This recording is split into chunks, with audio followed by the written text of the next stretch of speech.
Rico. Good morning. Good morning, everyone. Good morning to you, Lori. How are you?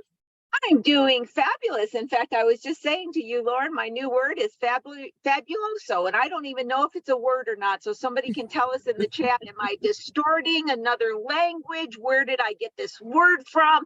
I don't know, but it's beyond fabulous is what I'm trying to say. So welcome everybody to the show. Okay, now last week we talked about the fact that I was up in South Dakota and Yes. we're going and seeing all these animals and everything, and everybody that's a regular and those that are just now joining. I have an adventure cat that goes literally everywhere with me, right? She has a backpack, she has a stroller. So I'm in Custer Park, I'm putting her in the backpack and we're getting ready to hike. I didn't hear something coming up behind me, but I had this feeling like something was coming up. And all of a sudden I turned around, and hopefully you guys can see this. There was this stare down going on. So you can see that Babu's in her little backpack. You can't see her little face, but this burro, without me knowing, walked up behind me, and I quick did a selfie and got the picture because I thought, what a classic moment. So that was Babu meets the burro, and they do a stare down, and then I figured, oh, I better get going so the burro doesn't get too close to Babu. So that's my funny summer story for today, when Babu meets the burro. And you know what? I'll bring another one when Babu met the peacock and did the stare down to the peacock. She knows how to do it. She knows how to look at him and go, don't mess with me. I may be small, but my mommy will get you. So with that, Lauren, I will let you. Oh, thank you for letting me know. It is Spanish, and I'm proud. Oh, it's also a cleaning product. And Brenda, I probably said it completely wrong, right? I distorted it, but I'm going to go around saying it because it makes me happy. And you know what? The goal in life, you guys thought it was to have a successful business. No, it's about being happy. And we're going to talk more about that today. But before, Lauren, let's pass it on to you and you get us started here. Awesome. Let's do it. So let me quickly share my screen and hop to it. There we go. All right, Lori, everything look good to you? It does. Okay, perfect. Let's get to it. Good morning, everybody. My name is Lauren Simpson. I am with the SBDC, or the Small Business Development Center. We are a national program with over 1,000 locations across the country. For some reason, I am jumbling my words. Excuse me. It isn't typically a tongue twister, but today, for some reason, let me start. We can't be perfect, Lauren. Our audience gives us a little bit of a break, right? We know I've been one on several occasions. It's so funny. You have to stop myself. So we are a national program with over 1,000 locations across the country, and we offer no-cost services to local small businesses. Now, our services are at no cost to you because your tax dollars have already taken care of our fees. Now, for the Los Angeles network, which is the network that we are a part of, you can see that we have physical locations, and they are in Camarillo, Santa Clarita, over to Pasadena, all the way out to Laverne, throughout Los Angeles, as well as the South Bay, down into Long Beach. Now, you'll want to keep note of those centers because you're able to contact one of those centers so that you can get the help that we can offer you. And just keep in mind that we serve the Los Angeles, Santa Barbara, and Ventura counties. So those centers are within those counties. Now, here is more on what I mentioned with regards to what it is that we can assist you with. We offer no-cost business advising. We also offer virtual training. Now, if I go back to the business advising, those are one-on-one via Zoom or phone call conversations that you can have with one of our business experts. And we have experts in various fields. I'm talking about marketing, taxes. If you are looking to create a business plan, so you're just starting, we have experts for you. And if you're established and maybe looking to expand or grow, we have a full-on ACT team that actually Lori is a part of as well, to assist you with access to capital. Now, if you are super lucky, you can sit down with our guru of numbers, again, Miss Lori Williams, and she'll get your numbers straight. numbers scare me, but after sitting with Lori, I am no longer afraid. So, and after these shows as well, I'm no longer afraid. We also offer virtual trainings. Now, those trainings are comprehensive workshops that assist you in, again, beginning your business, adapting your business, or growing it. Last thing to do is to get in contact with us. Please get in contact with us. We'd love to help you get started. You can reach us by phone for the LA area. That's 866-588-7232. Or you can go to smallbizla.org/new client. Now, if you've been lucky enough to reach us, but you're outside of our service area, that means you are outside of the Los Angeles, Santa Barbara, or Ventura counties, please go to americasSBDC.org/find your SBDC. With that, Lori, I got some quick housekeeping. Let's be sure to put all questions into the Q&A, everyone. Please, questions into the Q&A. And then for the chat, that's where a party happens. So a lot of our attendees are frequent flyers, like to jump in there and have conversations. You see Brenda already shared some insight with Fabuloso. Actually, I've used that cleaning product now that you mention it, Brenda. I love it. And it has different fragrances that I love as well. But also, aside from the chats, we also include helpful links. So Lori's going to go over a ton of content, and I will share those links with you there. Oh, Brenda uses it too. Perfect. Lori, I'm going to kick it over to you because we have a great show in store. Awesome. Okay, guys. Yes, we do have something in store for you today. So I started this new thing with Mythbusters, and my Mythbusters is going to be my summer thing. And if it goes over, it may be a continuing thing where I give you a statement, one that I'm hearing a lot out in the marketplace or what have you, or people believe, kind of like if you go out with your hair wet, you'll get a cold. That one may be true. I'm not sure. But anyway, today's Mythbuster is tying into our show and our conversation. So let me explain why you're seeing it. Today's Mythbuster is to be successful as an entrepreneur, all you need is passion. So let me tell you where this came from. For many years, I was an adjunct professor at USC as well as Pepperdine. Now at USC, I always taught in the undergrad entrepreneurship program.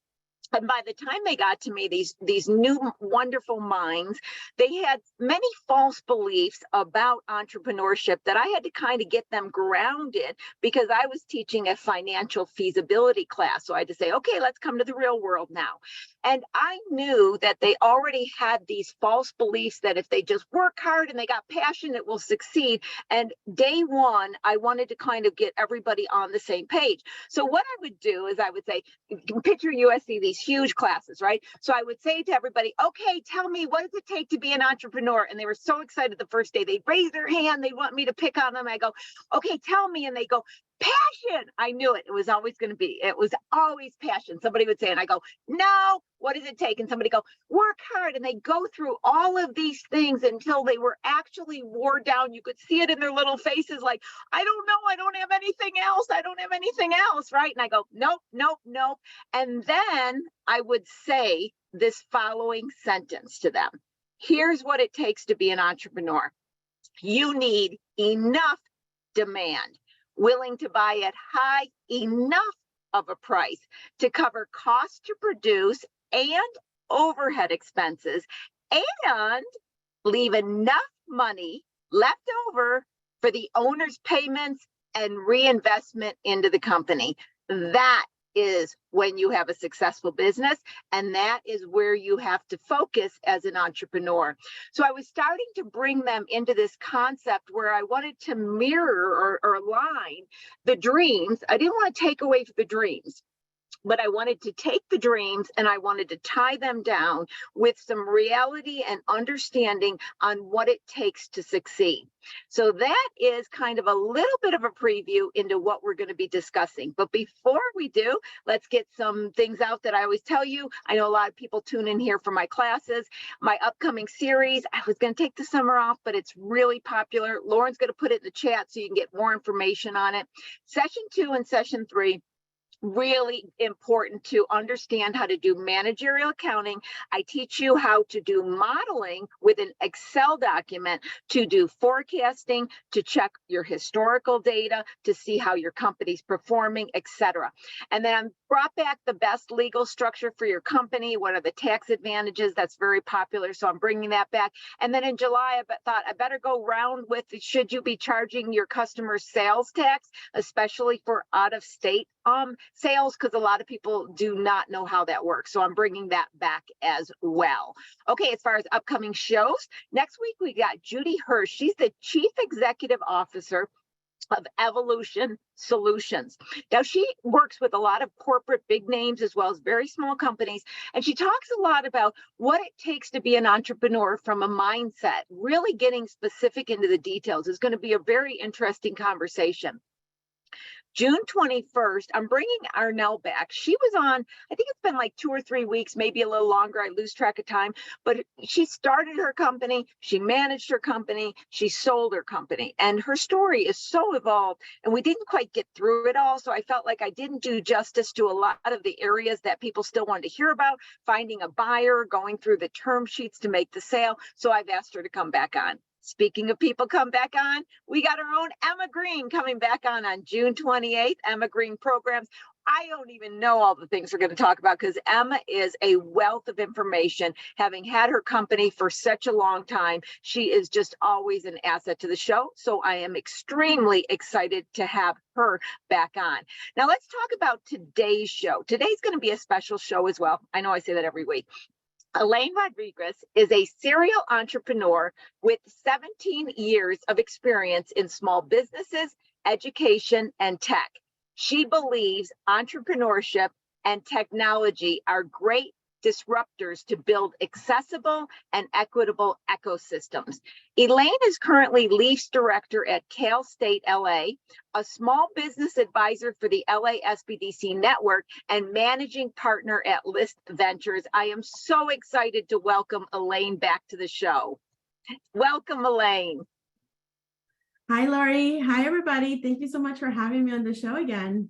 Oh my God, anybody who saw the previous shows knows that not only we were talking before the show, I said, Elaine, it was funny. I said, Elaine is not only just got this great charismatic personality. I love having her on the show, but you are involved in so many different facets. You are in so many different committees and events and programs, and you're out and about. And I told her, I go, she's out with the youth. She gets to tell you what's going on in the youth, the cool stuff. I'm like border on not cool anymore, right? But we can bring Elaine on to be cool. So what I did is I said, Elaine, I got a couple sentences to kind of ground us on where we're going to go today.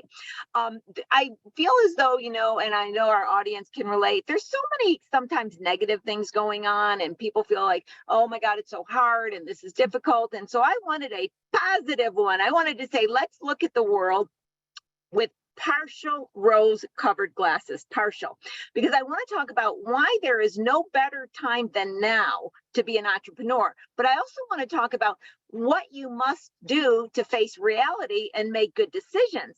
And I cannot express the importance of really understanding the financials, being realistic. In other words, have a dream, but also be firmly footed in reality. So that is the theme. So before we get started, Elaine, for those who are just now meeting you, give us a little background about you and give us an introduction of who is Elaine. Thank you, Lori. Yeah, so as you mentioned, I've been working with small businesses for the majority of my life, and officially working as an advisor for the last 7 years. But I grew up in a small business. I have worked, my last resume tally was about 35 small businesses. You name it, I've done it. Everything from, the food and beverage industry to medical to, beauty. I think when I was in high school, I wanted to be, a hairstylist. So of course I went to, cosmetology school. But as I went along and throughout my time, I really just realized that I love building things, from nothing. I love building things from scratch. I love working with entrepreneurs and really people that have a dream for to build something. I primarily work with first-time entrepreneurs because I feel as though they are the ones that oftentimes have, the most passion towards their work, but also they need the most guidance, right? And so to your point of making sure that they're grounded, like I wish somebody would have told me, the million different things that I've learned starting all the businesses that I started. I just, I'm about to start my 4th nonprofit. And it's one of those processes that it's like, I just wish I would know more. And I'm trying to just share as much wisdom and things and lessons that I've learned, right? Across the board. And I do a lot of community work. You're 100% right. I am a partial office person, but mostly my office is my car. My laptop goes with me everywhere. My phone is, a lot of the times my mode of engagement with my clients, but I am that person that, I am that advisor. I am that person on the team that says, okay, we need to look at your operations. We need to look at the work that you're doing. I will travel to you. I will look at your operations. I will go observe your clients. I like being in the community. I like being, on the ground. I think it oftentimes reminds me and it grounds me in the work that we're doing. And more than anything, the entrepreneurship journey can be lonely and it can get hard.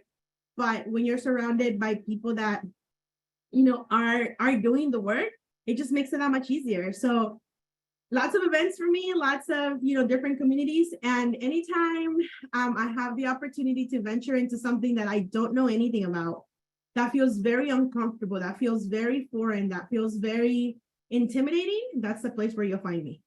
It's so true.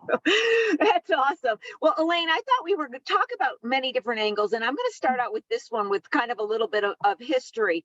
So when I started my first company 30 some years ago at 25, I needed to have a physical office. Now, I did not need one physically, but the society at large required that I have one. So I had to pay for this physical office. And then I really didn't need a receptionist, right? But the society required, right? So I had to hire this answering service that would just be paid just to answer the friggin' phone so it sounded correct, right? Then fast forward, I remember one day I was going through Starbucks on the cell phone talking to a client about a major financial bank loan deal. And it said, hold on a second, I want a non-fat latte. I said, now what were you saying? I thought, oh my God, things have changed so much. There's so much flexibility. But now I'm still talking maybe 20 years ago, 10 years ago, right? So fast forward now, and this is where I'm not as completely up on tech, although I'm pretty big. Tech is creating, to me, what I'm seeing from the outside, Elaine, I want you to delve in deeper. To me, tech is creating so many unique opportunities. It goes back to why there's no better than now. I feel like freedom, grounding, solopreneur, all of these choices are available to today's entrepreneur that weren't available in the past. So that's where I want to start it. And I want you to run and tell us about what's going on that we can take advantage of and how you see technology has totally changed the entrepreneurial world.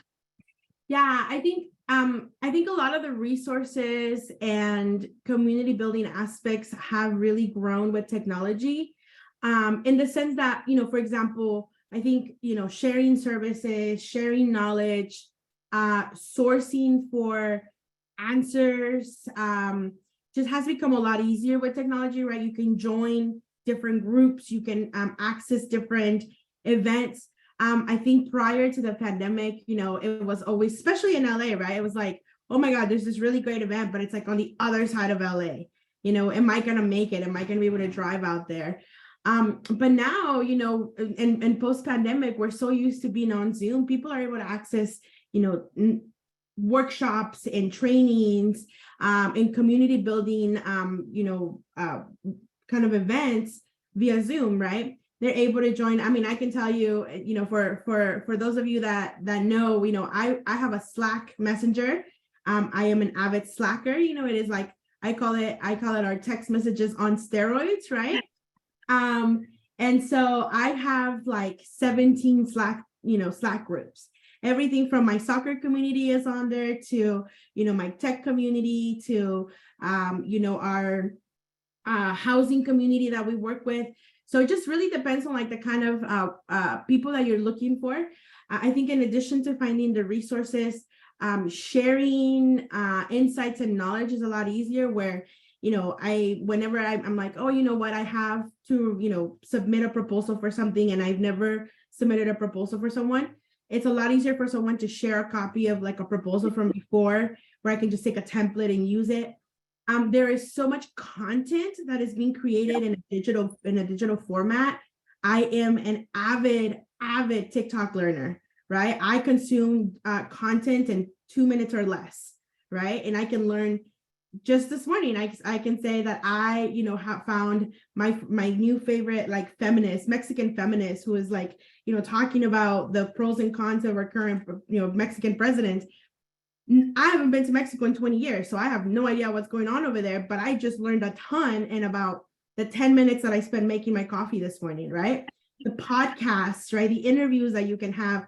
I think I subscribed to Masterclass earlier this month. It's like $10 for the full year. I sit down and I learn things that I'm like, this is super random. Like, when am I ever going to need this? Never. But it's helpful, right? It keeps you going. Mm-hmm. It keeps you interested in different things, and you get to meet a lot of different, and like I said, brand new people that are kind of helpful, and you never know, right? I think I talk about this all the time. Talent is equally distributed, but opportunity is not. And that goes for ourselves as as we look at other things. It's like, we just have to give ourselves an opportunity to learn something new, to meet different people, to embrace something that feels really scary, to then, really learn how to open up your business or grow your business, right? In whichever way you want to take it. Elaine, on that, and that's great. And I have to add mine. I love Masterclass, and I also love Udemy, and I'm taking how to play a flute. I'm taking all these weird different things, how to sing Sanskrit chants. I mean, you name it, all this stuff that, is so much fun. Plus, I use YouTube to repair all my things, because I believe I can repair everything myself with my tools, but that's another story. But, in that, Elaine, what I'd like to do is also kind of flip the coin a little bit. You're absolutely correct. And I think it's a great advantage that there's so much content out there. But I also believe, and I'm going to say it this way, we have to be more vigilant and more responsible for vetting the content and making sure we don't, for me, from a finance and legal, I see so many people making legal structure decisions, finance decisions, tax decisions off platforms when I say go to the horse's mouth to go to the government. And I also try to tell people, just like we used to do before the internet, you need to look at the source. You need to get several opinions. So what I'm trying to get people to do is use the technology and all the assets out there as tools, but don't forget to use this too. Can you talk to that a bit, Elaine? Yeah, absolutely. So one of the things that I always talk to entrepreneurs about, or even aspiring entrepreneurs, right? People that are they're like, well, maybe one day I'd like to have a business. I work at a university, so we see a lot of students who are like, maybe one day I'll have a business myself. I like when, entrepreneurs or aspiring entrepreneurs work on building their tribe. And what does that mean, right? Can you find the top 5 people that you can trust, that will have your back, and that will always guide you in the best direction because they care about you, right? And so with that being said, right, a lot of the times, and my advice is, do you have a lawyer that you trust? Do you have a financial advisor that you trust? Do you have an accountant that you trust? If you don't know the differences between those two, you can go to the SBDC, most definitely. But there's always all of these different people that are going to be your tribe, right? And then a strategy or a person that you can bounce ideas off of that's going to help you kind of think through like a lot of these decisions, and use content and use resources and knowledge, right? Because we can go to a million workshops, we can watch a ton of videos. Use all of that to frame the questions and the knowledge that you need to seek from a trusted person. So, like you said, I'm going to go, on TikTok and watch a million videos on what could potentially be the noise that is my car is making, right? Like that rattle that it's making. My watch, 20 videos on it, not because I'm trying to fix it, not because I'm going to try to make a decision off of that, but at least to know what questions I'm going to ask. It's going to give me a frame of reference to then go to my trusted mechanic and say, it's making this noise. And I think it's this and this and this. And here's the 7 questions, the 10 questions that I've come up with based on what I've gathered in terms of knowledge to then fix that, right? To actually get, the results that I want off of fixing my car. And it's the same thing with your business, right? With finance, with legal, you can use content, you can use the resources as a framework to ask the questions, because we're not lawyers, we're not accountants. So we have no idea what to ask. And it's a lot easier to at least understand a little bit of it, or, the framework, so we can ask the right questions. And that person, that your trusted person can then say, okay, here's what you need to know, right? Again, I think that to me, that's how I use technology, how I use resources and knowledge to frame all the things that I do. I feel like what you just said is brilliant. I love it. And I think if there's one thing we could stop now, and that would be the takeaway. So Lauren, please capture in the chat. I love what you said is to use knowledge and the research to frame your questions. I express that so often, is have your questions and be able to ask the questions, and also the power of questions. It's not necessarily the answers that are powerful, it's the questions. I spend a lot of calls with people telling them to spend a day just brainstorming on questions. Don't even answer them. Just write down the questions, and then that will lead you to the solution. But I think that's so true. So many people go onto the internet and they use that as an answer. They don't use it as the knowledge. I love that. That's great. Let's talk about it. I got all these just weird different angles, and I know it's different things. So now what we're going to talk about is work time, work day, scheduling your time. And this goes from many different angles. First of all, on one end, I'm going to go to the extremes, Elaine. On one end of the extremes, I hear, especially, a lot of the college students, I'm going to start my own company so I can make my own schedule and take all this time off, right? You hear that, right? You're trying to go, well, that's not so. But then I have the people on the other side that get so a little bit nervous and anxious and concerned, and they just work and work and work, and they don't even take a balance, and they lose their creativity because they're losing their vital energy sources to be creative. So I just gave you a wide plethora, but I can tell already where I'm going with this. Tell me what you're seeing from the youth, because I think that that's where we've got some messages that the youth and the new entrepreneurs and the nervous entrepreneurs need to consider about their own internal resources. Yeah, absolutely. So I think, I think balance and self-care have been a predominant topic, during the pandemic and post-pandemic, right? There's a lot of talk around, whether if you're, we've seen a lot of businesses being born out of the pandemic as well, right? People that were laid off, people that were, not satisfied with their job, and they decided, okay, I'm going to start my own thing. And I think entrepreneurs have a hard time balancing, the part of like, I'm doing this business, right?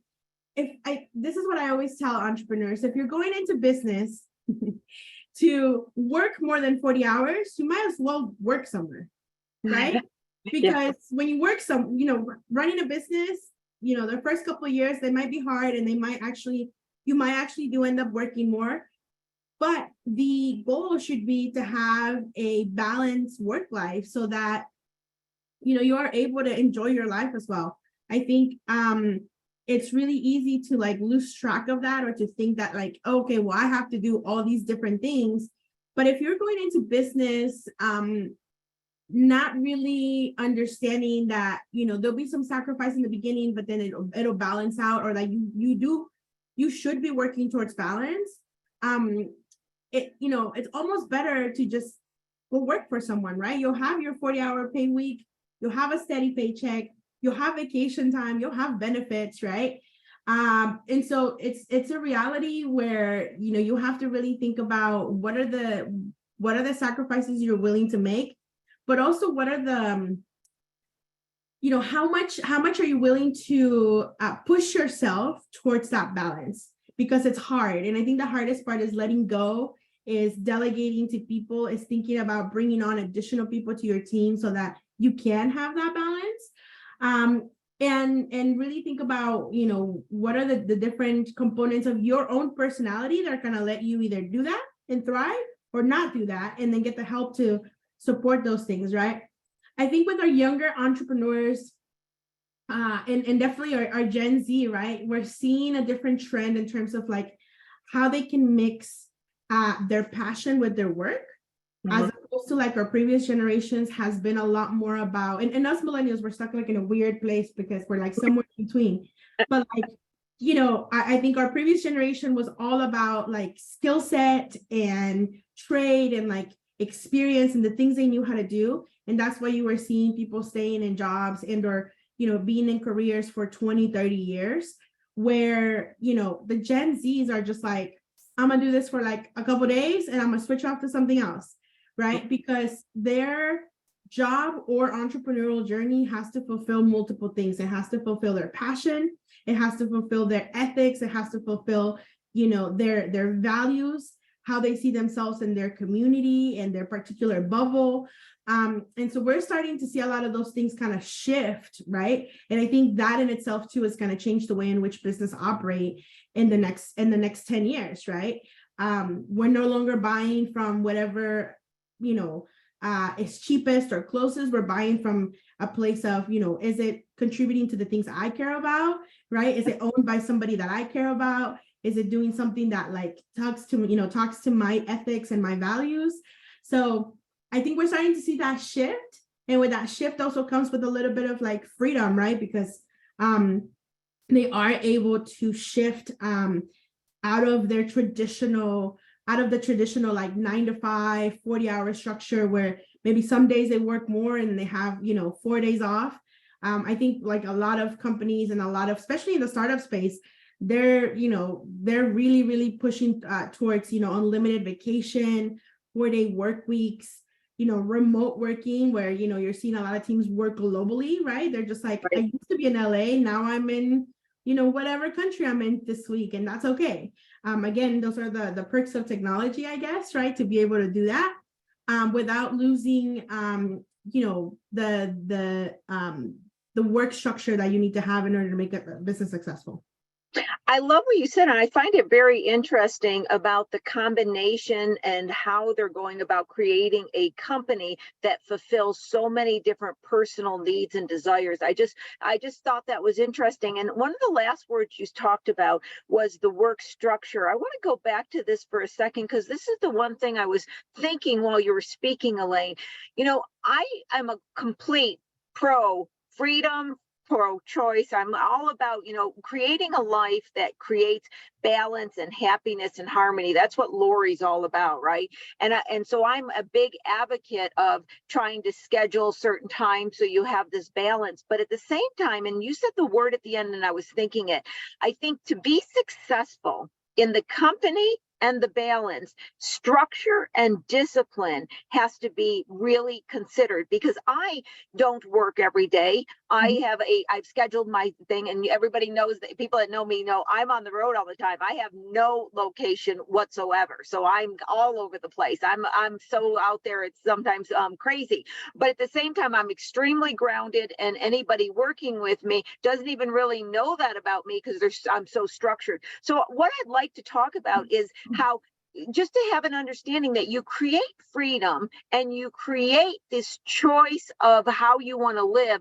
but you have to do it by implementing structure so your company and your customer base and those who rely on you has this feeling of continuity and stability. And I think that that's a mixture of you having processes and using technology. You want to take that a little bit, Elaine? Because I think the key point that I didn't want to lose as you were speaking it, because it's kind of a how to do it now. So take the how to, Elaine.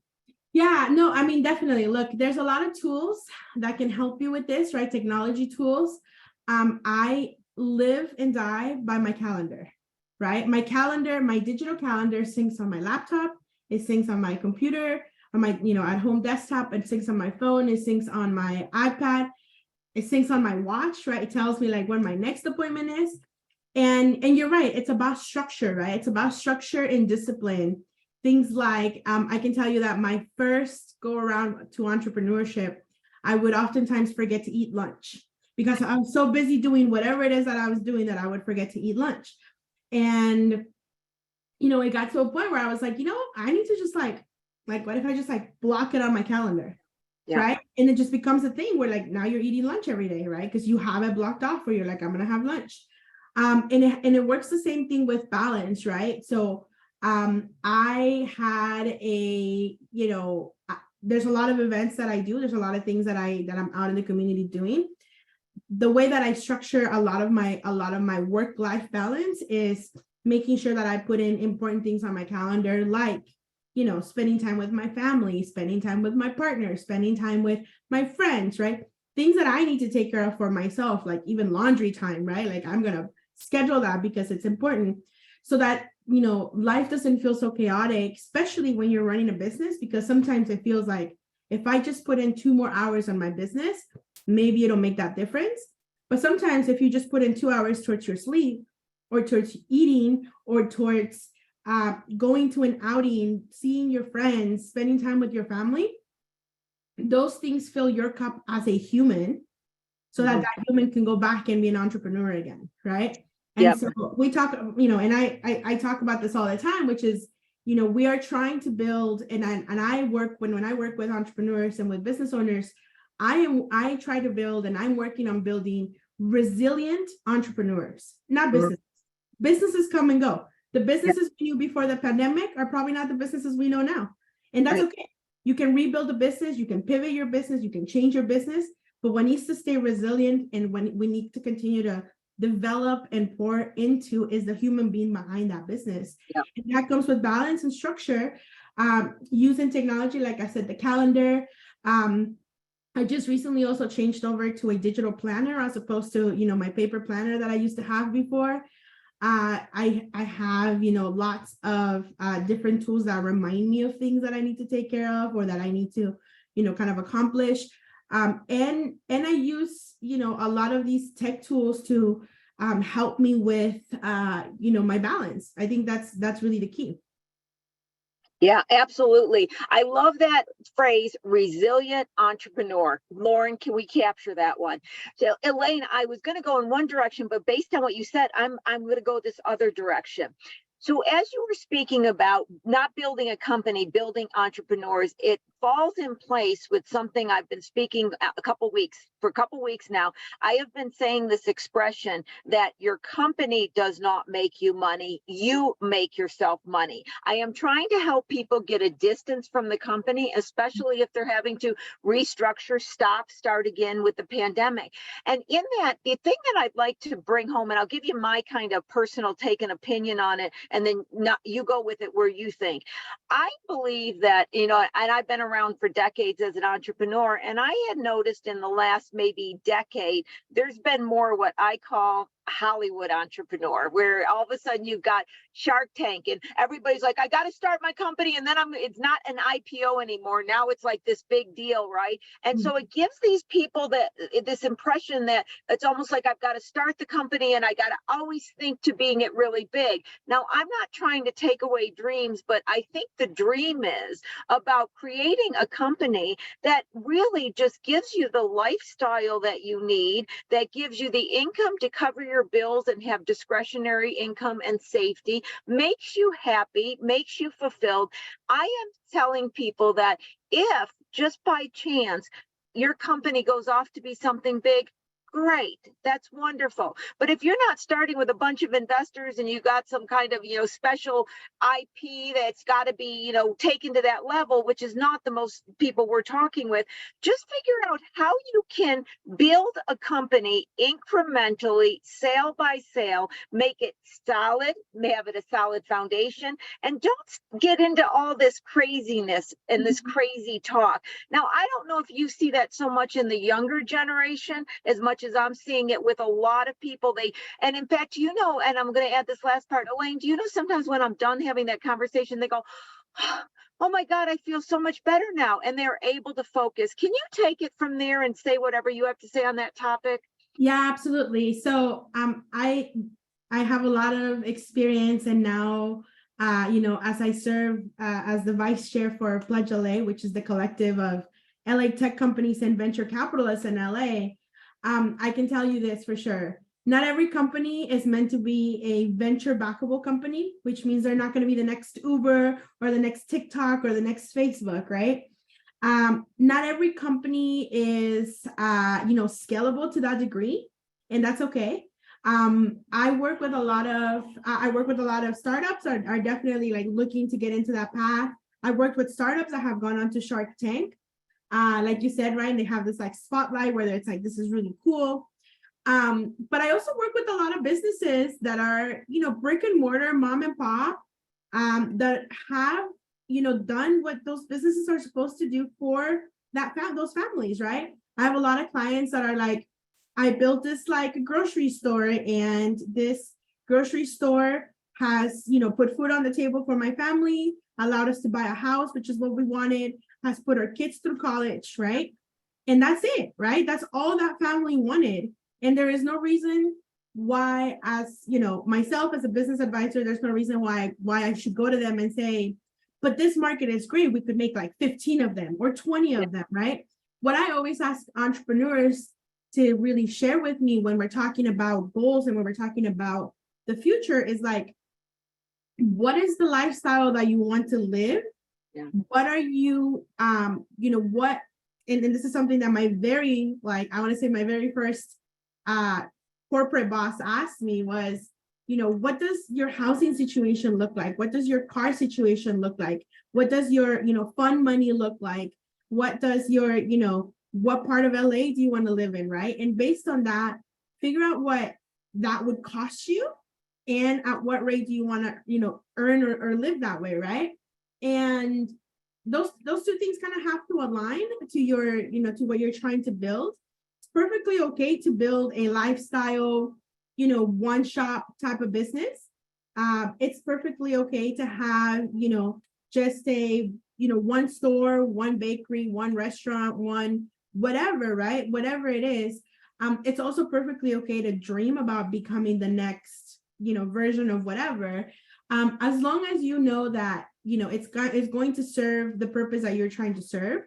And as long as it continues to create the value that you want to create for yourself and for the customers, right?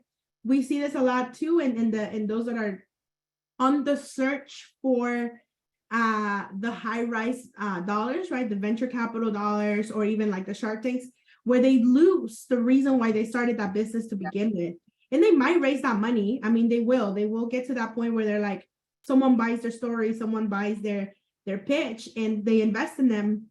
But if they forget of why they started the company, what was the problem they were trying to solve, the value they were trying to provide, it doesn't matter how much money got invested in them, those companies fail. And that's a lot, in my opinion, that's a lot of the reasons why startups, especially those that are looking for that high growth rate, fail along the way, because they forget the why and they forget the purpose behind their company. I love that, Lauren Capture. They forget the why and the purpose behind their company. I remember back about at least 7 years ago, living in the LA world. I was in the banking world. I was doing all the turnarounds. And there was one day I was driving through someplace and I looked up at these mansions on the hill and I said to myself, I don't even want the house on the hill. What am I doing?